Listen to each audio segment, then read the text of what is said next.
Այդ հարցը բարձրանալու է եւ լուծվելու է ի օգուտ հայերի, որովհետեւ մեր ներսում կա սերը մեր հողի հանդեպ։ Իսկ դու, Նիկոլ Դավաճան, դու դա չես կարող հասկանալ։ Միգուցե որովհետեւ հայ չես, բայց ավելի հավանական է, որ պարզապես կորցրել ես քո մարդկային էությունը։ Եվ դրա համար բոլորին դիմում եմ, դադարեք սпасել կազմակերպիչներին պայքարի։ Պայքարեք ինքներդ, որովհետև մենք ինքնակազմակերպումից զատ այլևս ոչ մի բան չունենք։ Մենք պիտի պայքարենք եւ հաղթենք։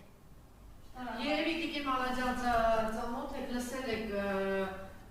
մենք շատ ակտիվորեն մենք տարածում ենք հայ 80-ամյա ծերունու տարածորեն գլխատած ադրբեջանցին պնդում է, որ Հայաստանի կողմից իր դեմ հայտարարված միջազգային հետախուզումը դուրս է եկել։ Անցած տարի Մոսկվայում մի քանի ժամով ձերբակալված ապա ժամանած ազատ արձակված Քամիլ Զեյնալին, որի նկատմամբ պատերազմական հանցագործության համար Հայաստանը միջպետական հետախուզում է հայտարարել